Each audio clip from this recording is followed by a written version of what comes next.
Hi லக்கிட்டீஸ், இன்னைக்கு நம்ம ஜிமினோட எஃப்எஃப்னா romantic husband part 39 தான் பார்க்க போகிறோம். So it's must imagine your self. And நீங்களும் நம்ம சேனல் சப்ஸ்கிரைப் பண்ணலாம், சப்ஸ்கிரைப் பண்ணிக்கோங்க. கூட வந்து பெல் ஐக்கன் கிளிக் பண்ணிக்கோங்க. அண்ட் உங்கள் ஃப்ரெண்ட்ஸ் அண்ட் ஃபேமிலிஸ்க்கு ஷேர் பண்ணுங்கள். ஓகே, வாங்க நம்ம வீடியோக்குள்ளே போகலாம். லாஸ்ட்டாக எதில் முடிச்சிருந்தோம் அப்படின்னா, சுகா பாக்யா கிட்ட அந்த ஃபோட்டோ பற்றின உண்மையான காரணத்தை சொல்கிறான். அண்ட் பாக்யாவும் அதை புரிஞ்சுக்கிட்டா. அதே சமயம் இங்கே டே ஒரு வழியாக தன்னை சமாளித்த அவளை நோக்கி இல்லை பைக்கை நோக்கி நடந்து வந்தவனோ லட்சுவை நேராக பார்க்குறத தவிர்க்கிறான். ரொம்ப நேரமாக லட்சுவோட மனசில் தோணி இந்த கேள்வியா ஏனோ அவளுக்கு கேட்கணும் அப்படின்னு தோண அவன் பைக்கை ஸ்டார்ட் பண்ணுறதுக்கு முன்னாடியே சார் அப்படின்னு கூப்பிட டேயோ அவளை பார்க்காமலே சொல்ல அப்படின்னு சொல்ல சார் அப்படின்னு மறுபடியும் கூப்பிட என்னன்னு கேட்டேன் அப்படின்னு இப்போது கடுப்பாக தான் பதில் வந்து விழுகுது.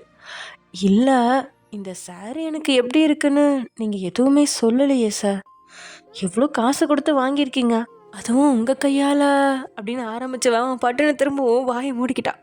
இப்போ இந்த கேள்வி ரொம்ப முக்கியமா அப்படின்னு அவன் வாய் கேட்டாலும் அவனுக்கு இருந்த டென்ஷனில் உண்மையில் அந்த புடவையோட அவள் அழகை அவன் ரசிக்கலை அப்படின்னு தான் சொல்லணும். இப்போது அவள் சொல்ல நிறுத்தி நிதானமாக அவளோட அழகை ரசித்தவனுக்கு அவள் பேரழிக்க தான் தெரிகிறான். அவள் அழகு அவனை மூச்சு முட்டை தான் வைக்குது. ஆனால் அவள் அழகை கண்டவனோ அடுத்த நிமிஷம் எதுவுமே நடக்காத மாதிரி முகத்தை திருப்பிக்கா. என்ன சார் ஒன்றுமே சொல்லாமல் திரும்பிட்டீங்க, விட மாட்டா போலையே அப்படின்னு திரும்பி அவளை பார்த்தவன் சுற்றி முற்றி பார்க்க அங்கே ஆட்கள் ஆர்வமே இல்லை. இப்போது அவளை நோக்கி அவன் அடி எடுத்து வைக்க இதை எதிர்பார்க்காதவளோட கண்களோ பெருசாக விரியா. அவளுக்குள்ளே பதட்டம் அதிகமாக படப்படன்னு அடித்த தன்னோட இதயத்தை அடக்கிற வழி தெரியாமல் மூச்சு வாங்கினபடியே அவன் வெளி அகல பார்த்துட்ருக்கான்.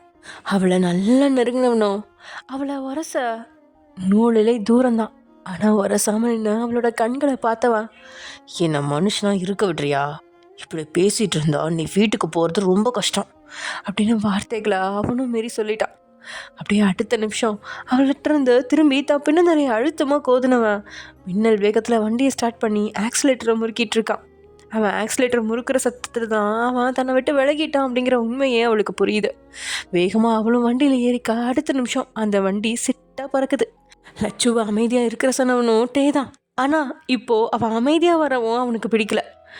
சைடு மிரர் வழியாக அவளை அவன் பார்க்க அவ்வளோ அமைதியாக வேடிக்கை பார்த்துக்கிட்டு வரா.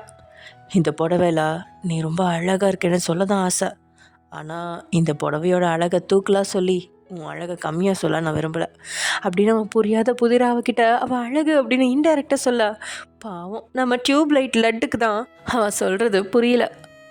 என்ன சார் அப்படின்னு இப்போ அவன்கிட்ட குழப்பமான முகத்தோட கேட்க அதை பார்த்தவனுக்கு முகம் முழுசும் புன்னகை தான். சார் என்னை கிண்டல் பண்ணுறீங்களா? நான் உன்னை கிண்டல் பண்ணுற மாதிரியா இருக்கு? நான் சொன்னது உனக்கு புரியலையா? புரியாமல் தானே சார் கேட்குறேன். நான் சொன்னதை ரீமைண்ட் பண்ணிப்பார், புரியும். எனக்கு புரியல சார், சொல்லுங்க. உனக்கு புரியவே வேணாம், புரியாமல் இருக்கிறது தான் நல்லது சார் அப்படின்னு பாவமாக அவனை பார்க்க சைடு மிரரில் அவளை பார்த்தவனோட பார்வை இப்போது அவளோட உதட்டு மேலே படியா அவனோட இடுப்புக்கு கீழே உணர்ச்சிகள் தூண்டப்பட உதட்டை கடிச்சு அதை அடக்கினவன் தோல் மேலே இருந்த அவளோட கையை அவனே எடுத்த இப்போது அவனோட இடுப்பை வளைச்சி போட்டு அவளை அவனோட இறுக்கிக்கா. இதை கொஞ்சம் கூட எதிர்பார்க்காத அவளோட முகம் மருதானியாக சிவக்க அதையும் சைடு மிரரில் பார்த்தவனுக்கு அதுக்கு மேலே சுத்தவும் முடியல. அவன் வீட்டை நோக்கி வண்டியை விட்டுட்டு இருந்தவன் இப்போது யூட்டன் அடிக்க அவ்வளோ சார் என்னாச்சு? என்னாச்சு? இல்லை சார், எங்கள் வீட்டுக்கு இந்த சைடு தான் போகணும். டைம் என்னாச்சு? 2 சார். இவ்வளோ சீக்கிரம் வீட்டுக்கு போய் என்ன பண்ண போகிற சார் அப்படின்னு லட்சு டேவை பார்க்க எங்கள் வீட்டில் சின்னதாக ஒரு வேலை இருக்கு, அதை முடிச்சுட்டு போகலாம் அப்படின்னு சொல்கிறான் டே. அதே சமயம் எங்க ஜிமின் வந்துட்டீங்களா? ஏய் நீ இன்னும் தூங்கலையா? தூங்கிட்டு தான் இருந்தேன், கதவை திறக்கிற சத்தம் கேட்டு தான் எழுந்திரிச்சேன். சரி தூங்கு. சாப்பிட்டியா? ஃபோனில் தான் சொன்னனே, நான் சாப்பிட்டு டேப்லெட் போட்டேன்னு. நீங்கள் சாப்பிட்டீங்களா? சாப்பிட்டேன் வயான். பொய் சொல்லாதீங்க ஜிமீன். நான் ஏண்டி பொய் சொல்ல போகிறேன், உண்மையாகவே 2 ஃபுல்கா சிக்கன் கிரேவி சாப்பிட்டு தான் வந்தேன் அப்படின்னு சொன்னேன். நீங்கள் பெட்டில் இருந்து இறங்கி அவன் பக்கத்தில் போக அவனும் தன்னோட கோட்லாம் கழட்டி வச்சுட்டு அவன் டையை கழட்டிகிட்ருக்கா. அவன் பக்கத்தில் வந்து நீங்களும் அவனோட ஷர்ட் பட்டனை ஒவ்வொன்றா கழட்டிகிட்ருக்கீங்க. ஏண்டி இப்படி பண்ணுற நீ? போய் படுப்போ, நான் பார்த்துக்கிறேன்.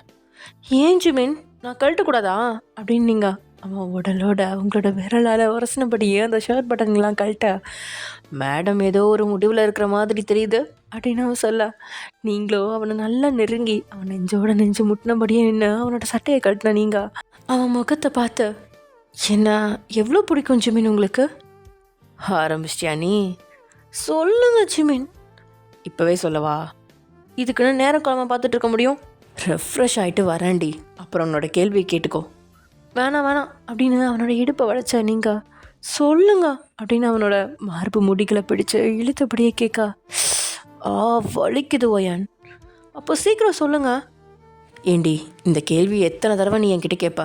நீ எத்தனை தடவை கேட்டாலும் ஒரே பதில் தான், உன்னை ரொம்ப ரொம்ப ரொம்ப பிடிக்கும், போதுமா? அவ்வளோதானா?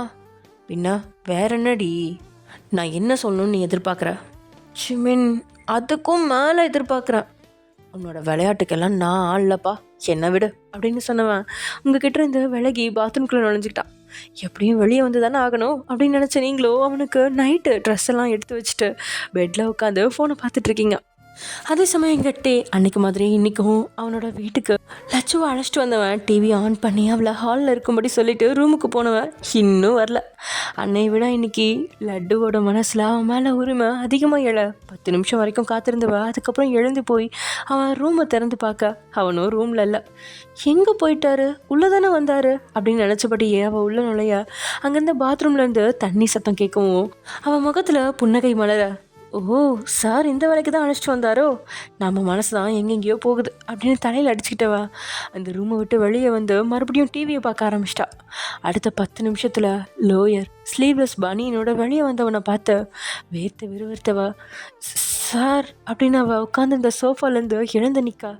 ஹே லட்டு, இது என்ன கிளாஸ் ரூமா? நான் வந்ததும் எந்திரிச்சு நிற்கிறா. விளையாடாதீங்க சார், ஏன் ட்ரெஸ் மாற்றுனீங்க? என்னை யார் கொண்டு போய் விடுவா? நீ நார்மலாக வீட்டுக்கு எத்தனை மணிக்கு போவ? 5:30லேருந்து 6 ஆகும். அப்புறம் என்ன, மணி இப்போ 2:45 தான். இங்கே ரெஸ்ட் எடுத்துகிட்டு அதுக்கப்புறம் போகலாம். சார் அன்னைக்கு சொன்னீங்க இனி என்னை இங்கே கூட்டிகிட்டு வர மாட்டேன்னு. நானும் அப்படி தான் நினச்சேன், ஆனால் விதி எல்லாமே தானாக நடக்குது அப்படின்னு சொன்னோன்னோ இப்போது அவளை நெருங்கி அப்படியே சோஃபாவில் உட்கார அது வரைக்கும் அவன்கிட்ட வாயாடிட்டு இருந்தவ அவன் உட்காந்ததும் அமைதியாயிடா. இதட்டே எதிர்பார்த்தான் தான்.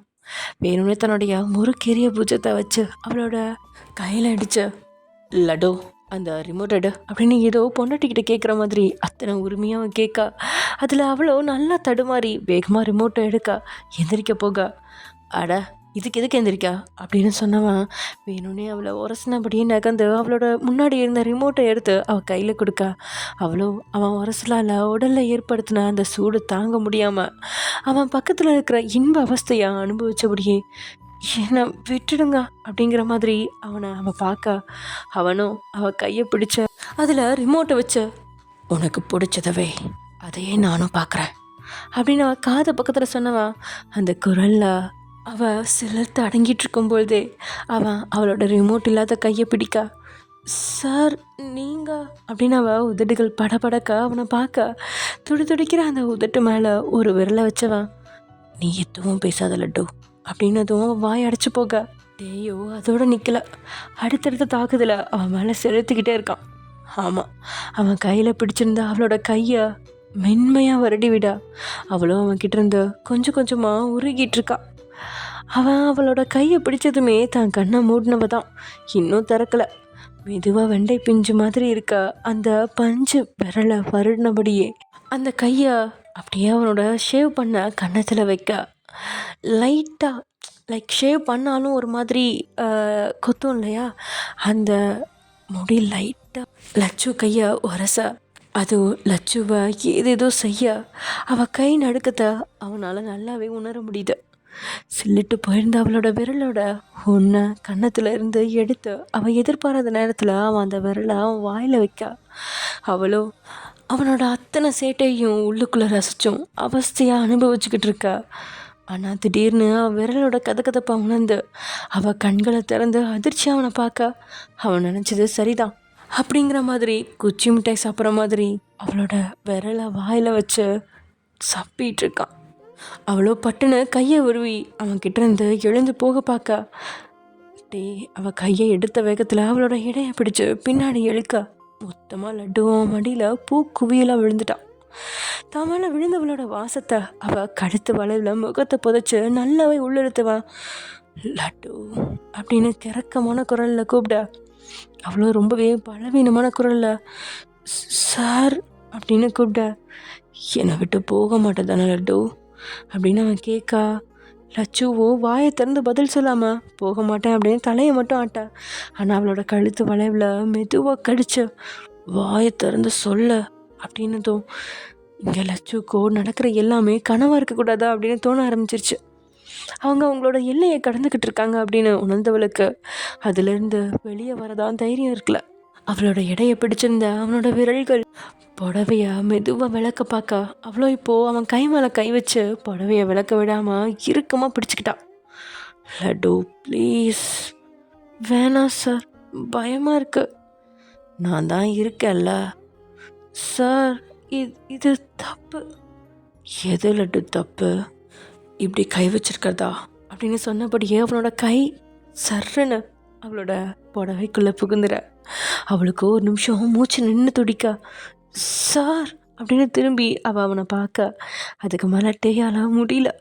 பைக்கில் வந்துட்டு இருக்கும்போதே அவனை ரொம்பவே சோதிச்சுக்கிட்டு இருந்த அந்த ஆரஞ்சு நிற உதட்ட எந்த வித முன்னறிவிப்பும் இல்லாமல் இப்போது லபக்குன்னு கவிட்டான்.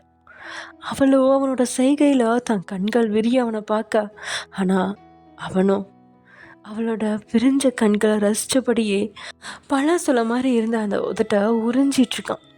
உயிரையும் சேர்த்து தான். அவளும் அவனோட திடீர்ன்ற அந்த செயலால் நிலை குலைஞ்சு தான் போகிறா.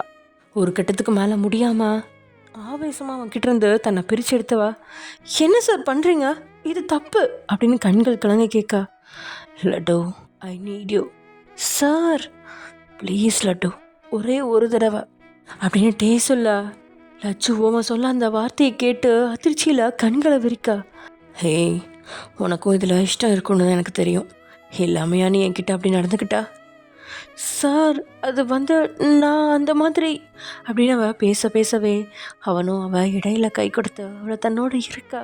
லட்சு டேயா அவகிட்ட இருந்து தள்ளி விட்டுட்டு என்ன பண்ணுறீங்க சார், இதுக்காக தான் நீங்கள் என் கூட பழகுனீங்களா? அப்போ என் மேலே உங்களுக்கு லவ் இல்லையா?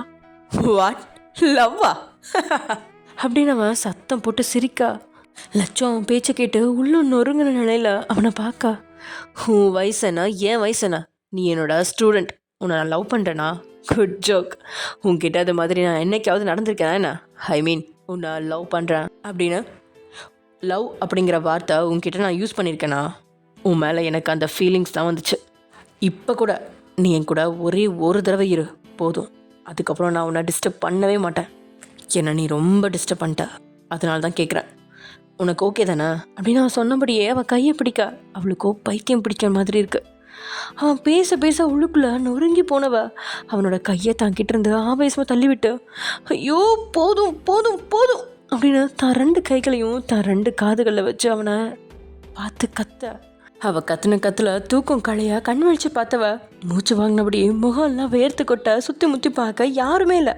அவள் வச்ச மியூசிக் சேனலில் ஓடிட்டு இருந்த அந்த பாட்டுகள் தான் வரியாக ஓடிட்டுருக்கு. அவளால் இப்போ கூட நம்ப முடியல நடந்ததெல்லாம் கனவா அப்படின்னு. வியர்வை முத்துக்களாக பூத்திருந்தா தான் முகத்தில் உள்ள வியர்வையை தன்னுடைய முந்தானையால் ஒட்டி எடுத்தவா உண்மையில டே சார் வரலையா அப்படின்னு அவள் சுற்றி முற்றி பார்க்க ஆமாம், அவன் வந்தது போல் எந்த ஒரு அடையாளமும் இல்லை. பக்கத்தில் இருந்த ரிமோட் அவள் மடியில் தான் இருக்குது. காலையில் சீக்கிரமே எழுந்து பாட்டு ப்ராக்டிஸ் செஞ்சு அவசரமாக தான் வீட்டில் இருந்து அவள் அண்ணி வீட்டுக்கு போய் அங்கே அண்ணியோட புடவை ஒன்றை எடுத்து ப்ளவுஸை ஆல்ட்ரேட் பண்ணி வாங்கி போட்டுக்கிட்டு காலேஜ் வரவே நேரம் ஆயிடுச்சு. அதே அவசரத்தில் ஆடிட்டோரியம்குள்ளே நுழைஞ்சவ அவன் பேரை வாசித்ததும் அவள் பர்ஃபார்மன்ஸை முடிச்சுட்டு சரின்னு கொஞ்சம் நேரம் ஓய்வு எடுக்கலாம் அப்படின்னு அந்த ரூமுக்கு போனவளுக்கு அங்கே நடந்த விஷயம் தான் நமக்கே தெரியுமே. அதுக்கப்புறம் இவன் கூட பைக்கில் சுற்றினவ இப்போ தான் ஒரு இடத்துல நிம்மதியாக உட்கார்றா. அதுவும் அந்த குஷன் மாதிரி இருந்த சோஃபா அவளை விழுங்கிக்க. ஹால்லே ஏசி வேற இருந்ததால் அது இன்னும் அவளோட களைப்புக்கு தோதாமைய உள்ளே போனவனும் மணிக்கணக்காகி வெளியே வரல அப்படின்னதும் டிவியில் ஓடின அந்த சுகமான ராகங்களை கேட்டு லட்சு தண்ணியும் அறியாமல் தூங்கிட்டா. அப்படி தூங்கின தூக்கத்தில் தான் இந்த கனவு இவளுக்கு வந்துருச்சு. இப்படி ஒரு கனவு கண்டவளுக்கு உண்மையில் அது கனவாகவே இருந்தாலும் அவளோட கண்கள் 2ம் கலங்கி இருந்துச்சு. அந்த கனவு ஒரு முறை மனசில் ஓட்டி பார்த்தவளுக்கு இது உண்மைதானோ அப்படின்னு தோண ஆரம்பிச்சிருச்சு. நானும் சாதாரண வீட்டு பொண்ணு, இவரோ ப்ரொஃபஸர், வசதி படைச்சவங்க. தன்னை விட எவ்வளோ அழகான பொண்ணுங்களாம், அறிவான பொண்ணுங்கள்லாம் காலேஜில் இருக்கு. தாங்கிட்ட மட்டும் இவர் இந்தளவு பழகிறதுக்கு காரணம் ஒரு வேளை ஏழை வெட்டு பொண்ணு தான் கூட எப்படி வேணாலும் வச்சுக்கலாம், வெளியே போக மாட்டா அப்படின்ற நினப்பா அப்படின்லாம் தோண ஆரம்பிச்சிச்சு அவளுக்கு. அரண்டவன் கண்ணுக்கு இருண்டதெல்லாம் பேய் அப்படிங்கிற மாதிரி இப்போ லட்ச நினைவு முழுசுமே இப்படி மாறி போயிடுச்சு. பைக்லேருந்து வீட்டுக்கு வர வரைக்கும் காதல் மயக்கத்தில் இருந்தவ இப்போ கண்ட ஒரு கனவால் அவளோட வாழ்வே சூனியமாகி போன மாதிரி அப்படி தான் யோசிக்க ஆரம்பிச்சிட்டா.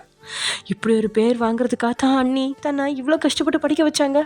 நான் எப்படி இப்படி புத்தி மாறி போனேன்? இந்த விஷயம் மட்டும் அண்ணனுக்கும் அன்னிக்கும் தெரிஞ்சா எனக்கு என்ன நினைப்பாங்க? அண்ணி எவ்வளோ கஷ்டப்பட்டு என் அம்மா கிட்ட பேசி போராடி என்னை காலேஜ் அனுப்பி வச்சதெல்லாம் நான் எப்படி மறந்து போனேன்? இப்போ மட்டும் இவர் இங்கே என்கிட்ட நான் கனவு கண்ட மாதிரி நடந்துக்கிட்டா நான் என்ன பண்ணுவேன்? யாரை காப்பாற்ற கூப்பிடுவேன்? ஐயோ, நான் சரியான பைத்தியக்காரி. இதெல்லாம் காதலை நினச்சி ஏமாந்துட்டேன். இல்லை, கண்டிப்பாக என் மேலே அவருக்கு காதல் வர வாய்ப்பே இல்லை. நான் கனவுல கண்ட மாதிரி அவர் என்கிட்ட அந்த நோக்கத்தில் தான் பழகியிருக்காரோ அப்படின்னு யோசிக்க அதை ஏற்றுக்கவும் அவரோட மனசு மறுக்க தான் செய்யுது. ஏன்னா எத்தனையோ முறை அவன் முன்னாடி அவள் அறக்குறையான்னு இருக்கா. அப்போல்லாம் அவன் சரணப்பட்டு அவளை என்ன வேணாலும் செஞ்சுருக்கலாம். ஆனால் அப்படி அவன் அவகிட்ட நடந்துக்கிட்டதே இல்லையே. ஆமாம், ஆனால் இன்றைக்கி ட்ரையல் ரூமில் என்கிட்ட அப்படி தானே நடந்துக்கிட்டாரு. அப்போ அவர் சபலப்பட்டது தானே. அதுக்கு நான் என்ன ரியாக்ஷனும் கொடுக்காம அவர்கிட்டயே போய் சாய் கேட்டதுனால தான் அவர் திரும்பவும் என்கிட்ட அப்படி நடக்கதான் இங்கே என்னை கூட்டிகிட்டு வந்தாரா அப்படின்னு மனசுக்குள்ளே அவனை தப்பாக நினச்சி அவன் மேலே குற்றச்சாட்டுக்களை கூட்டிக்கிட்டே போனவளுக்கு இப்போது இங்கே இருக்கவே பிடிக்கல. ஆனால் அவளோட இந்த மாற்றம் பற்றி அறியாதவனோ தான் ரூமில் குறுக்கு நடுக்குமா அவ்வளோ டென்ஷனாக நடமாடிட்டு இருக்கான். யாராவது இவன் முன்னாடி நகத்தை கடிச்சாலே திட்டுவான். அப்படிப்பட்டவன் இப்போது அவனே அவனோட நகத்தை கடித்து துப்புனபடியே அவகிட்ட எப்படி தன் காதில் ஆரம்பிக்கிறது அப்படின்னு பதட்டமான மனநிலையில் அவன் ஆசைப்பட்ட அந்த நெக்லஸ் செட்டை எப்படி அவகிட்ட கொடுக்கறது? அவன் அவகிட்ட மாற்றம் தெரிஞ்சாலும் ஏதோ ஒன்று அவனை தடுக்க லட்சு வெளியில் இருந்தும் போக முடியாமல் தவிச்சிட்டு இருக்கான். இதே 2 வார்த்தை அவகிட்ட மிரட்டி பேசு அப்படின்னு சொன்னால் உடனே பேசிடுவான். ஆனால் அவகிட்ட குழஞ்சி தான் காதலை எப்படி சொல்கிறது அப்படின்னு நினைக்கலையே அவனோட முகம் அப்படித்தான் சவந்து போகுது. ஆண்களுக்கும் வெக்கம் வருமோ? இதோ நம்முடைய வார்த்தை முகத்தில் எவ்வளோ பிரகாசம். அவனும் டிஃப்ரெண்ட்டாக தனக்குள்ளே அவகிட்ட எப்படி பேசணும் அப்படின்னு சொல்லி பார்த்துட்டு இருந்தவ எதாச்சியாக மணியை பார்க்க அதுவும் 4ன்னு கட்டுது. வாட், மணி 4 ஆயிடுச்சா? ஓ மை காட், இவ்வளோ நேரம் ஆயிடுச்சா அப்படின்னு தனக்குள்ளே பார்த்துட்டு மனுவன் வேகமாக கதவை திறந்த ஹாலில் அவள் இருக்காளா அப்படின்னு பார்க்க அவளோ அங்கே தான் உட்காந்துட்ருக்கா. அவன் உட்கார வச்சுட்டு இருந்த இடத்துல உடனே மெதுவாக கதவை மூடினவன், நல்ல வேலை இவன் எங்கேயும் போகலை, இவ்வளோ நேரம் ஆச்சு நம்ம ரூமுக்குள்ளே வந்து பாரு, என்னை இவ கூப்பிடவே இல்லை, இடியட், சரியான லூஸு, இப்படி தான் யார் கூப்பிட்டாலும் வந்து உட்காந்துருப்பாளா அப்படின்னு அதுக்கும் கோவம் தான். டேய், இன்னைக்கு எப்படியாவது உன் மனசில் இருக்கிறத அவகிட்ட சொல்லிவிடு. இதுக்கு மேலே அவகிட்ட உன் ஃபீலிங்ஸை வெளிப்படுத்தாமல் இருக்கிறது எனக்கு சரியாக படல. ஆமாம், இன்னைக்கு ட்ரைனிங் ரூமில் நீ ஏன்டா அப்படி நடந்துக்கிட்டா? ஷேம் ஆனி விட்டே. ஒரு பொண்ணோட உணர்ச்சியாக நீ தூண்டி விட்டுட்டு இருக்கக்கூடாது. இது ரொம்ப தப்பு. ஆமாம், நான் பண்ணுறது ரொம்ப தப்பு. இதுக்கு மேலே என்னோடய ஃபீலிங்ஸ் அவகிட்ட சொல்லாமல் இருக்கிறது ரொம்ப தப்பாக தான் எனக்கும் தெரியுது. இன்றைக்கி எப்படியும் அவகிட்ட எல்லாத்தையும் சொல்லிவிட்டு இன்றைக்கி நைட்டே ஊருக்கு கிளம்பி போய் வீட்லேயும் லட்டு பற்றி பேசணும். என்ன, அம்மா கொஞ்சம் கேஷ் பார்ப்பாங்க, சொல்லி தான் புரிய வைக்கணும். அம்மாவை எப்படியும் சரி கட்டி லட்டு வீட்டில் போய் பேச வச்சு கூடி சீக்கிரம் அவளை என்னவளாக மாற்றி என் கூடவே வச்சுப்பேன் அப்படின்னு தனக்குள்ளே உறுதி எடுத்தவன். அதுக்கப்புறம் தான் தைரியமாக அதே நேரத்தில் கைகள் நடுங்க அந்த நெக்லஸ் செட் எடுத்தவன், இல்லை இப்போ இது வேணாம், போகும்போது கொடுப்போம் அப்படின்னு மறுபடியும் அந்த நெக்லஸ் செட்டை அவன் ரூம்லேயே வச்சுட்டு கதவை வேகமாக திறக்க அவன் கதவை திறந்த சத்தத்தில் திரும்பி அவனை பார்த்தவளோட பார்வை இப்போது முற்றிலும் வேறு மாதிரி இருக்கு. ஆனால் அதை அட்டே கவனிக்கல. இதுக்கு முன்னாடி அவள் தன்கிட்ட எப்படி நடந்துக்கிட்டாலோ அதே மாதிரி தான் அவளோட மனநிலை இருக்குது அப்படின்னு தப்பாக நினச்சி அவளை பார்த்தபடியே அவள் பக்கத்தில் வந்தவனுக்கு பதட்டம் இன்னும் தான் அதிகமாகுது. தன்னுடைய பதட்டத்தை மறைக்க நினச்சி அவள் பக்கத்தில் இருந்த ரிமோட் எடுக்க போக உடனே அவள் பக்கத்தில் வந்ததுமே பட்டுன்னு அந்த இடத்துலேருந்து எழுந்தவ முகம்லாம் இப்போது நல்லாவே உயர்த்து கொட்ட எதுவுமே பேசாமல் தள்ளி நின்றுட்டா. நீ ஏன் நின்றுட்ட? நான் ரிமோட்டை தானே எடுக்க வந்தேன், உள்ளே கொஞ்சம் வேலை இருந்துச்சு, இங்கே நீ என்ன பண்ணிகிட்டு இருந்த? அவள் என்னடா பண்ணிகிட்ருப்பா அப்படின்னு அவன் மனசாச்சு கேட்டாலும் லட்சு அவன் வாயை திறந்து ஏதாவது சொல்லணும் அப்படின்னு தான் அவன் எதிர்பார்க்க அவளும் எதுவுமே பேசின பாடில்ல. தேக்க அவனோட பாடே பெரிய பாடாக இருக்க அவளோட மாற்றத்தை கவனிக்காமல் விட்டுட்டான். அது நான் உன்கிட்ட அப்படின்னு ஆரம்பித்தவன், எதுக்கு நீ நின்றுட்டுருக்க, இங்கே வந்து உட்காரு அப்படின்னு அவன் அவளோட கையை பிடிக்க போக உடனே அவளோட கையை பின்னுக்கு இழுத்தவா, இல்லை பரவாயில்ல இப்படியே சொல்லுங்கள் அப்படின்னு கீழே குனிஞ்சபடியே நிற்கிறா லட்சு. ஹேய், நான் உன்னை என்ன பண்ண போகிறேன், நீ உட்காரு, நீ நிற்கிறது ஒரு மாதிரி இருக்கு, வா லட்டு அப்படின்னு மறுபடியும் அவன் கையை பிடிக்க போக நான் தான் வேணான்னு சொல்கிறேன்ல அப்படின்னு சொல்லும்பொழுது அவளோட குரல் கொஞ்சம் தூக்கலாக இருக்குது. அந்த குரலில் உள்ள மாற்றத்தை இப்போ தான் அவன் கவனிக்கிறான். அதை கவனித்த உடனே அவன் முகத்தில் யோசனை ரேகைகள். என்னாச்சு லட்டு, ஏன் ஒரு மாதிரி இருக்கா, யாராவது வீட்டுக்கு வந்தாங்களா? யாரும் இங்கே வரல. அப்புறம் ஏன் நீ ஒரு மாதிரி பேசுகிற? நான் எங்கள் வீட்டுக்கு போகணும். ஆமாம், கொஞ்சம் டைம் ஆயிடுச்சு தான். நான் தான் லேட் பண்ணிட்டேன். Very sorry. கண்டிப்பாக உன்னை கரெக்ட் டைமில் கொண்டு போய் விட்டுருவேன். இல்லை, நானே போய்க்குவேன்.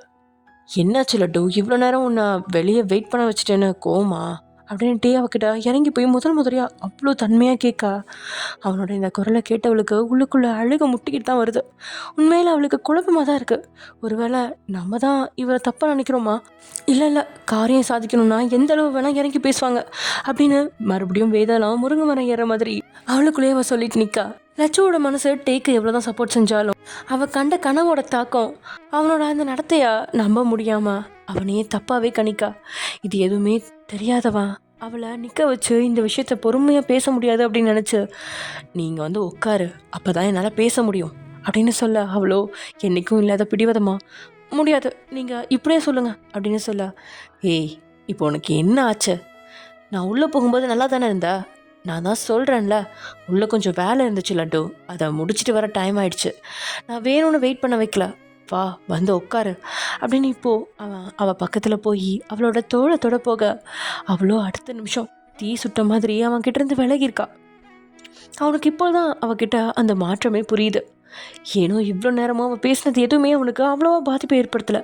இப்போ அவன் தொட வரும்போது அவள் தள்ளி போகவும் ஏதோ அவனுக்குள்ள குற்ற உணர்வாகி போக, இப்போ நான் என்ன பண்ணிட்டேன்னு நீ இப்படி தெரிச்சு விட்ற நீ அப்படின்னு கொஞ்சம் காட்டமாக தான் கேட்குறான்.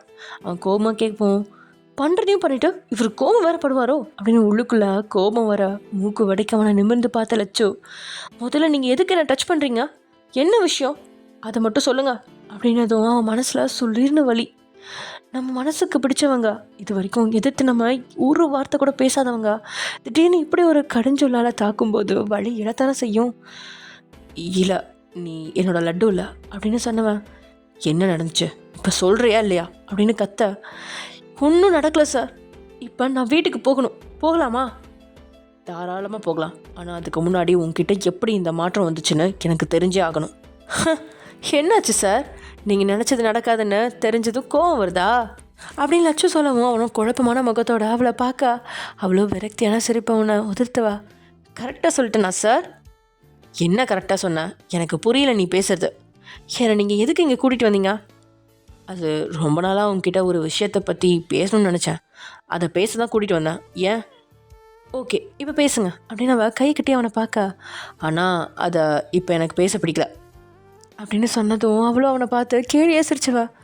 என்ன சார், நான் அப்படியே வெக்கப்பட்டுக்கிட்டே உங்கள் பக்கத்தில் உட்காருவேன், அப்போ ஈஸியாக அந்த விஷயத்தை பேசி எல்லாத்தையும் முடிச்சுக்கலாம் அப்படின்னு நினச்சிங்களா அப்படின்னு அவள் பேசினதை கேட்டதும் தீ கங்குகளை அவன் காதில் போட்ட மாதிரி அவ்வளோ சூடு. உண்மையில் காது ரெண்டும் அப்படி தான் செவந்து போயிடுச்சு அவனுக்கு. அவளோட அந்த வார்த்தையை கேட்டு அவள் கண்கள் சிவக்க அவளை பார்த்தவன், என்ன சொன்ன? கமகைன் கமகைன் அப்படின்னு அவன் அத்தனை கோமா அவளை பார்த்து சொல்ல, அவளுக்கு கொஞ்சம் பயமாக தான் இருக்கு. இருந்தும் எச்சில் கூட்டி விழுங்கினவ, உண்மையை சொல்லுங்கள், என்னை நீங்கள் அந்த மாதிரி பொண்ணாக தானே பார்த்தீங்க அப்படின்னு இப்போ சொல்லும்பொழுது அவளோட குரல் உடஞ்சி போயிருக்கு. அதை கேட்டு தான் கண்களை இருக்க மூடினவனுக்கு அவன் கண்ணீரை அடக்கிறதே பெரும்பாடாகி போயிடுச்சு. ஆமாம், அவன் கண்கள் கலங்க ஆரம்பிச்சிருச்சு. அவன் பேசின வார்த்தையை கேட்டு கண்களை இருக்க மூடி அந்த கலங்கிய கண்கள்ல இருந்து கண்ணீரை வெளிவராமல் தடுத்தவன் அடுத்த நொடியே தன்னை கட்டுக்குள்ளே கொண்டு வந்து கண்கள் சிவக்க கண்ணை திறந்தவன் எதிரில் இருந்தவனை அக்னியாக மறைச்ச. தேங்க்ஸ், ரொம்ப ரொம்ப தேங்க்ஸ் என் மேலே வச்சா நம்பிக்கைக்கு. And get lost of my sight. இனி எப்போவும் நீ என் கண்ணில் படக்கூடாது அப்படின்னு சொன்னதோட மட்டும் இல்லாமல் அவளோட கையை பிடிக்க போனவன் அதுக்கப்புறம் அவள் விலகி போனது நினைவு வர ஒரு விரலை மட்டும் அவளை நோக்கி நீட்டி வெளியே போ அப்படின்னு சொல்ல, அவளோ அவனோட அந்த மிரட்டலில் பயந்து வெளியே போக அடுத்த நிமிஷம் கதவை படார்னு சாத்திட்டான் டே. ஆனால் கதவை சாத்தினவனோட உள்ளம் எங்கேயுமே தீயா எரியுது. இது வரைக்கும் டே இந்த அளவு மனசளவு நொறுங்கி போனதே இல்லை. அப்படியே அந்த கதவுல சாஞ்சவனுக்கு அடுத்து என்ன செய்யறது அப்படின்னு கூட தெரியாமல் அப்படியே அந்த கதவுல சரிஞ்சிட்டான். அதே சமயம் இங்க நீங்கள் சொன்னதெல்லாம் பொறுமையாக கேட்ட சிமினோ, அப்போ இந்த சில்லி மேட்ருக்காக தான் அம்மா நம்மக்கிட்ட அப்படி நடந்துக்கிட்டாங்களா? நீ என்ன நினைக்கிற ஒயன், அம்மா பண்ணது கரெக்டா? இதில் கரெக்டு தப்புன்னு சொல்ல எதுவும் இல்லை ஜிமின். ஒரு தாயாக அவங்க நம்ம ஒன்றா சேர்ந்து சந்தோஷமாக இருக்கணும்னு நினைக்கிறாங்க. ஆனால் இந்த நேரத்தில் இப்படி சேர்ந்து இருக்கிறதுனால ஒரு கண்டம் வரும்னு தெரிஞ்சதும் விலகி இருக்கலாமே, அதில் தப்பு இல்லைன்னு யோசிக்கிறாங்க. அவங்க பாயிண்ட் ஆஃப் வியூ கரெக்டு தானே? அப்படின்னு நீங்கள் சொல்ல அதில் உடன்பாடு இல்லாதவன் மாதிரி முகத்தை சுருக்கினவன், எனக்கு அதிலெல்லாம் சுத்தமாக நம்பிக்கை இல்லை வயன். முன்னாடி நடக்கிறது நம்ம இப்போவே தெரிஞ்சு வச்சுக்க. நம்ம ஒன்றும் கடவுள் கிடையாது. நடக்கிறது அது போக்கில் நடக்கட்டும். வாழ்க்கையை அது போக்கில் ஏற்று வாழ கற்றுக்கோங்க. உங்கள் பாயிண்ட் ஆஃப் வியூ கரெக்டு தான். ஆனால் நான் என்ன சொல்ல வரேன்னா, பிரிஞ்சிருக்கலான்னு சொல்ல வரியா அப்படின்னு சொல்லும்பொழுது அவனையும் மீறி கோவம் வெளிப்பட்டதை பார்த்தவ, டிக் கருவாயா, கொஞ்ச நேரம் நான் சொல்கிறதான் பொறுமையாக கேள அப்படின்னு நீங்கள் சொல்ல, நினச்சேன்டி வந்த முதல் நாளே அசதியில் தூங்காமல் இவ்வளோ நேரம் முழிச்சிருந்து என்றைக்கும் இல்லாத திருநாளா உன்னோட சேட்டையை நீ ஸ்டார்ட் பண்ணும்போதே நினச்சேன் ஏதோ எனக்கு ஆப்பு வைக்க போகிறேன்னு. இப்போ புரியுது ஜிமீன், அத்தை ஏன் உண்மையை சொல்லாமல் அப்படி உங்ககிட்ட நடந்துக்கிட்டாங்கன்னு. பின்ன இப்படி பேசுகிறவர்கிட்ட எப்படி வந்து உண்மையை பேச முடியும்? சொன்னால் புரிஞ்சுக்கிற ஜென்மமாக இருந்தால் பரவாயில்ல. வயன் போதும், உங்கள் அத்தை பேசுனது நியாயம் அப்படிங்கிற மாதிரி நீயும் பேசி என்னை டென்ஷன் பண்ணாத. என் மேலே சத்தியம் வாங்கிட்டு எங்கள் அம்மா அந்த ஜோசியக்காரங்க போய் பார்த்துருக்காங்க. அப்போது அவ்வளோதான் நான் இல்லை. ஐயோ அப்படி இல்லை ஜிமீன், நீ சும்மா இருடி. சரி அத்தை பேசாத விடுங்க ஜிமீன். இவ்வளோ நாள் என்னோடய ஹெல்த் இஷ்யூஸ்க்காக நீங்கள் பிரிஞ்சிருந்தீங்க தானே? பிரிஞ்சிருந்து அப்பப்போ என் கூட நீங்கள் வந்து இருந்துட்டீங்க தானே? அது மாதிரி இந்த பிரிவும் நமக்கு இருக்கட்டுமே. என்ன சொல்கிறீங்க ஜிமீன்? அத்தைக்கும் மன ஆறுதல் கொடுத்த மாதிரி இருக்கும்ல, உங்களுக்கும் எந்த மன கஷ்டமும் வராது. ஓ எனக்கு கஷ்டம் இல்லை, நீயே அதை முடிவு பண்ணிக்குவியா? உங்கள் வீட்டுக்கு அடிக்கடி வந்துட்டு போகிறது எனக்கு இவ்வளோ கஷ்டமாக இருக்குன்னு என்கிட்ட கேட்டால் தானடி உனக்கு தெரியும் அப்படின்னு ஜிமின் கத்திட்டு இருக்கான். அவன்கிட்ட எப்படி பேசி புரிய வைக்கிறதுன்னு தெரியாமல் நீங்கள் திண்டாடிட்டுருக்கீங்க. அதே சமயம் இங்கே நைட்டு 9 மணி இருக்கும். காரில் தான் ஊரை நோக்கி போயிட்டுருக்கிறவனோட மனசு முழுசும் பாரம். டேயோட அப்பா ட்ராவல்ஸ் வச்சுருக்கிறதுனால டே அவனோட தேவைக்கு மட்டுமே காரை பயன்படுத்துவான். மற்றபடி அவனுக்கு பைக் தான் ரொம்பவே பிடிக்கும். இன்றைக்கி அவனுக்கும் ஊருக்கு போகிற ஐடியா இருந்தது தான். ஆனால் மனசு முழுசும் சந்தோஷத்தோடு போகணும் அப்படின்னு நினச்சான். ஒருபோதுமே இப்படி ஒரு மனநிலையில் போவோம் அப்படின்னு அவனை கனவுல கூட நினைக்கல. ஆனால் விதி இப்படி ஒரு மனசோட போக வேண்டியதாயிடுச்சு. ஆனால் நாளைக்கு கண்டிப்பாக வேலைக்கு இப்படி ஒரு நிலைமையில அவனால் போக முடியாது. வீட்டில் இருக்கவும் சுத்தமாக பிடிக்கல. அங்கே இருந்தால் லட்சுவோட நினைப்பே அவனை சுற்றி சுற்றி அடிக்க. அதனால்தான் இப்போ கிளம்பிட்டான் ஊருக்கு. தன்னோட அம்மாவை பார்த்து அம்மாவோட மடியில் தலை வச்சு படுத்தா தான் ஆறுதலாக இருக்கும் அப்படின்னு நினச்சி வண்டியை வர வச்சு போயிட்டுருக்கான் ஊருக்கு. கார் மிதமான வேகத்தில் ஹைவே சாலையில் போயிட்டுருக்கா. எஃப்எம்மில் பாட்டை ஓட விட்டு கேட்டவனுக்கு ஏனோ லட்டுவை அடிச்சு நொறுக்கிற கோவம் தான் வருது. என்னை என்ன நினச்சிட்டா? என்னை பார்த்தா பொம்பளை பொறுக்கி மாதிரியா தெரியுது? இவ்வளோ நாள் அவகிட்ட நான் அப்படியே நடந்திருக்கேன். அதுதானே, பொறுக்கி மாதிரி இருக்கவங்க கிட்டலாம் இழிச்சு பேசுவா. நான் ஒத்துக்கிறேன், அவகிட்ட கண்ணியமாக இல்லை தான். அதுக்காக பொறுக்கி மாதிரிலாம் அவகிட்ட நடந்துக்கலையே. இன்றைக்கி ட்ரையல் ரூமில் நடந்ததை ஸ்கிப் பண்ணிட்டு பார்த்தா நான் எந்த இடத்துலையும் அவகிட்ட சறுக்கலையே. நான் கெட்டவனாக இருந்திருக்கணும், அப்போ தெரிஞ்சிருக்கணும் ஏண்டா அப்படின்னு. அவள் பேச பேச ஆமாம் நான் அப்படித்தான்னு சொல்லி அவளை ஒரு அறை விட்டுருக்கலாம்ல. அப்போ தான் உன் ஆத்திரம் குறைஞ்சிருக்கும். என்ன வார்த்தை பேசிட்டா? இவ்வளோ போயா நான் உருகி லவ் பண்ணா? இவன் மேலேயா எனக்கு இவ்வளோ காதல் வரணும்? வேணாம் வேணாம், இந்த காதல் கன்றாவியெல்லாம் இதோடு நிப்பாட்ட வேண்டியதான். நல்ல வேலை அம்மா கிட்ட இதை பற்றி பேசலை அப்படின்னு டே மனசில் வழியோடு நினச்சிக்கிட்டு இருக்கும்பொழுதே அவனுக்கு கால் வர யாருன்னு எடுத்து பார்த்தவன் அதில் வயன் அப்படின்னு வரவும், ஏனோ உங்ககிட்ட இப்போ பேச பிடிக்கல அவனுக்கு. இதுவே லட்சு வயனோட ரிலேஷனாக இல்லாமல் இருந்திருந்தா அவன் மனசில் தோணுனா இத்தனை உணர்வுகளையும் முதல்ல உங்ககிட்ட தான் சொல்லியிருந்திருப்பான். ஆனால் லட்சு உங்களோட ரிலேஷன் அப்படிங்கிறதால தான் இன்னும் எதுவுமே அவன் அவங்கக்கிட்ட வாய் திறக்காமல் இருக்கான். அதுவும் இப்போ இருக்கிற மனநிலையில் உங்ககிட்ட பேசினா கண்டிப்பாக உண்மையை உளறிடுவோம் அப்படின்னு அவன் ஃபோனை அட்டன் பண்ணாமலே விட அடுத்த நிமிஷம் அவனுக்கு மெசேஜ் வந்து விழுகுது. ஓ சார், அந்தளவு பிஸி ஆகிட்டிங்களா? எங்கள் கால் கூட அட்டன் பண்ண முடியல. நீ ஏன் கால் பண்ணுவேன்னு வெயிட் பண்ணலை. சரி, நீ கால் பண்ண மாட்டேன்னு தெரிஞ்சு நான் பண்ணால் அதையும் அட்டன் பண்ண மாட்டியா? சரி ஓகே, நம்ம ஃப்ரெண்ட்ஷிப்பை பிரேக்கப் பண்ணிக்கலாம் அப்படின்னதும் அந்த மெசேஜை படித்தவனுக்கு அவன் இருந்த மனநிலையும் மீறி சிரிப்பு வர அடுத்த நிமிஷம் ஃபோன் அடிச்சிருக்கான். இந்த முறை நீங்கள் எடுக்கல. அட்டன் மை கால் அப்படின்னு மெசேஜ் செஞ்சவன் அதை அவள் பார்த்து மறுபடியும் கால் செய்கிறான். இந்த பக்கம் அட்டன் பண்ணிவிட்டு அமைதியாக நீங்கள் இருக்கா. ஹலோ மேடம் அப்படின்னு ரொம்பவே கஷ்டப்பட்டு வள வச்ச வாய்ஸோட டே பேசா. என்னாச்சு டே? என்னாச்சு? உனக்கு தாண்டா என்னாச்சு? என் ஃபோனை இது வரைக்கும் நீ அட்டன் பண்ணாமல் இருந்ததே இல்லை. அப்படி நீ அட்டன் பண்ணலன்னா அடுத்த நிமிஷமே மெசேஜ் வந்திருக்கும். இப்போ என் ஃபோனும் அட்டன் பண்ணல. நான் அனுப்பின மெசேஜை உடனே பார்க்குறேன்னா நீ ஃப்ரீயாக தான் இருந்திருக்க இல்லையா? ஆனால் கால் மட்டும் அட்டன் பண்ணல. ஏன் பிடிக்கல என்கிட்ட பேச அப்படின்னு நீங்கள் சொல்ல இங்கே விரக்தியாக சிரிச்சவனும் மனசு சரியில்லை ஓயன். ஏன்னா ஆமாம், நீயும் இப்போல்லாம் என் கூட சரியாக பேசுறதில்ல. உனக்கும் குடும்ப குட்டின்னு ஆயிடுச்சு. என்னோடய ஃபீலிங்ஸை ஷேர் பண்ண ஆளே இல்லை. அதான் ஊருக்கு போயிட்டுருக்கேன். அம்மாவை பார்க்கணும் போல் இருந்துச்சு. உண்மைதான், ஒரு பொண்ணுக்கு கல்யாணம் அப்படின்னு ஒன்று ஆயிடுச்சுன்னா அவளோட ஃப்ரெண்ட்ஸ் வட்டாரெல்லாம் குறுக தான் செய்யும். ஃப்ரெண்ட்ஸ் கிட்ட தொடர்பில் இருக்கிறது ரொம்பவே முடியாத காரியமாக தான் இப்போது இருக்கிற காலகட்டத்தில் இருக்குது. புகுந்த வீட்டுக்கிட்டையும் கணவன்கிட்டையும் அப்படின்னு அவங்களோட உலகமே அவங்களோட இணை முடிஞ்சிருது. இவங்க எல்லாருமே மூணாவது மனுஷங்களாக தான் ஆகுறாங்க. கல்யாணத்துக்கு முன்னாடி அவ்வளோ திக் ஃப்ரெண்ட்ஸாக இருந்தவங்க இப்போல்லாம் பேசிக்கிறதே அதிசயமாக தான் ஆகுது. அதுக்காக தினமும் ஃபோன் பண்ணி பேசுவாங்களா அப்படின்னு கேட்டால் இல்லைன்னு தான் சொல்லணும். காலேஜில் அடிக்கடி பார்த்து பேசிக்குவாங்க. ஏதாவது முக்கியமான நிகழ்வு அப்படின்னா கண்டிப்பாக ஃபோன் பண்ணி பகிர்ந்துக்குவாங்க. இதுவே துக்கமாக இருந்தாலும் பகிர்ந்துக்குவாங்க. இதில் என்ன ஆச்சரியம் அப்படின்னா டேக்கும் உங்களுக்கும் இடையில இருக்க நட்பை உங்கள் அப்பாவே ஆதரிச்சார். ஆனால் எல்லாமே ஒரு லிமிட் தான். ஸோ டே அப்படி சொன்னதும் உங்களுக்கு குற்றாட்சி ஆக்கி போக்க ஆமாட்டே உண்மைதான், ஆனால் எனக்கும் இங்கே கொஞ்சம் ப்ராப்ளம்ஸ், அதான் உங்ககிட்ட பேச முடியல. ஹே ஒயன், நான் சும்மா சொன்னேன், நீ சீரியஸாக எடுத்துக்காத. சரி, என்ன விஷயம்? எதுக்கு கால் பண்ண? தெரிலடா, உங்ககிட்ட பேசணும்னு தோணுச்சு, அதான் கால் பண்ணேன். ரொம்ப நாளாச்சுல, நான் காலேஜுக்கு வரதில்லைல. உன்னை ரொம்ப மிஸ் பண்ணுறேன் ஒயன். காலேஜில் நீ இருந்திருந்தா நல்லா இருந்திருக்கும் அப்படின்னு சொன்னவனுக்கு ஒருவேளை நீங்கள் அவன் பக்கத்தில் இருந்திருந்தா தனக்கு லட்சு மேலே இப்படி ஒரு எண்ணம் வராமல் இருந்திருக்குமோ அப்படிங்கிற ஒரு நினப்பு தான். அப்படி அவன் மேலே இந்தளவு ஃபீலிங்ஸ் வராமல் இருந்திருந்தா இப்படி மனசு நோக வேண்டாம் இல்லையா அப்படின்ட்டே நினச்சி சொல்லிட்டு இருக்கா.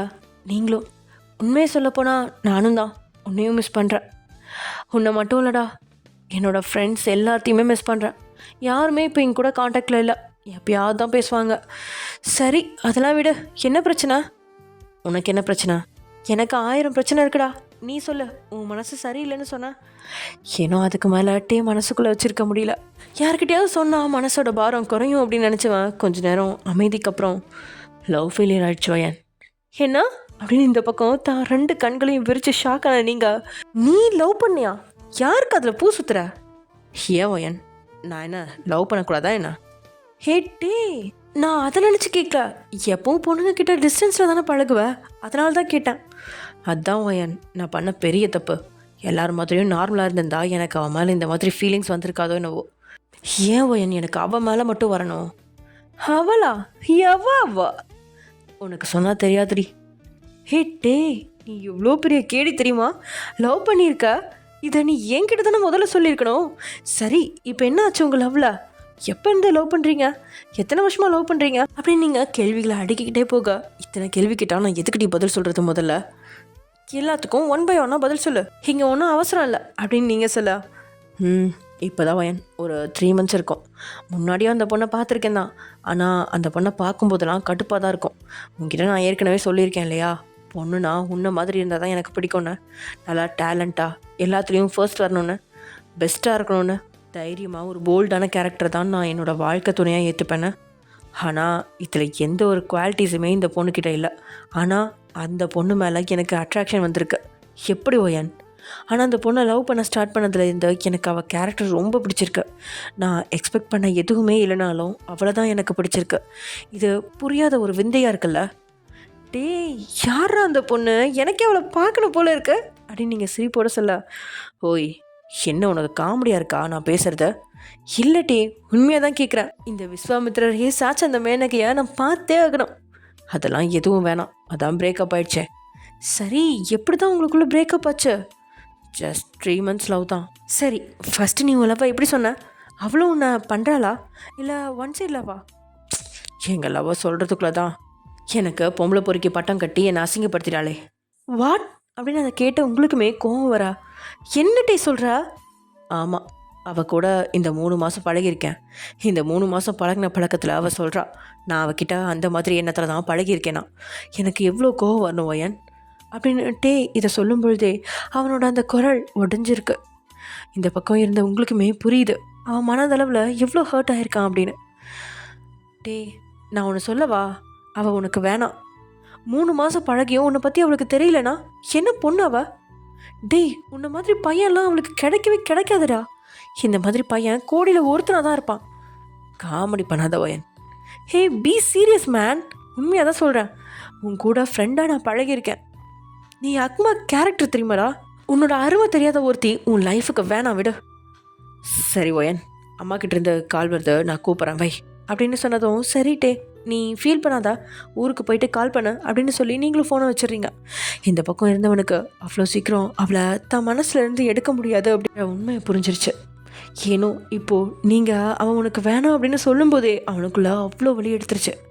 அதுக்கு பதில் சொல்ல முடியாமல் தான் ஃபோன் வருது அப்படின்னு சொல்லி உங்ககிட்ட இருந்து ஃபோனை கட் பண்ணிட்டான். அதே சமயம் இங்கே உங்களுக்கு என்ன ஆச்சு? எதுக்கு என்ன மாதிரி நீங்கள் பண்ணிகிட்ருக்கீங்க? என்ன பண்ண லக்ஷ்மி? ஏன் உங்களுக்கு தெரியாதா? 2 நாளாக சோஃபாவில் தானே படுத்துட்ருக்கீங்க. ஆமாம், இது எனக்கு நானே கொடுத்துக்கிற தண்டனை. என்னால் முடியல, சுத்தமாக முடியல.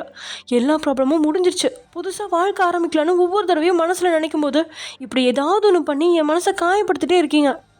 லக்ஷ்மி அப்படின்னு உங்கள் பக்கத்தில் வந்து உட்காந்த சுகா கையை பிடிச்சிக்கிட்டு, உண்மையாக சொல்கிறேன், உன் மனசை காயப்படுத்தணும்னு நான் இங்கே வந்து படுக்கல. அந்த ஃபோட்டோஸ் எல்லாம் பார்க்கும்போது உனக்கு எவ்வளோ வேதனையாக இருந்திருக்கும் இல்லையா? எதுவுமே நடக்கலைன்னு நான் சொன்னாலும் அந்த நிமிஷம் அந்த பொண்ணு கூட நான் இருந்தேன். அது இறந்த காலமாக இருந்தாலும் அது உன்னை பாதிக்கும்ல. அதுக்கு தான் உனக்கு ஒரு பிரேக் கிடைக்குமேன்னு நான் நினச்சி உன்னை விட்டு விலகி படுத்தேன். வேறு எந்த காரணமும் இல்லை. உங்கள் காரணத்தை தூக்கி குப்பையில் போடுங்க. லக்ஷ்மி, இனிமேல் இப்படி தியாகம் பண்ணுற மாதிரி என்கிட்ட பேசுனீங்க செம்ம கடுப்பாயிருவேன். ஒழுங்காக உள்ளே வந்து படுங்க அப்படின்னதும் சுக்கா கப் சிப்புன்னு வாயை மூடிக்கிட்டு தான் போர்வையை எடுத்துக்கிட்டு ரூமுக்குள்ளே நுழைஞ்சிட்டான். பாக்யமும் கோமா ரூமுக்குள்ளே நுழைஞ்சு தாள் போட சுகாவோ தயங்கினபடியே நின்றுட்டு இருக்கா. இப்போ என்ன கீழே படுக்க போகிறீங்களா அப்படின்னு கேட்டதுமே உடனே பெட்டில் ஏறி படுத்தவன் அடுத்த நிமிஷம் கண்களை மூடிட்டான்.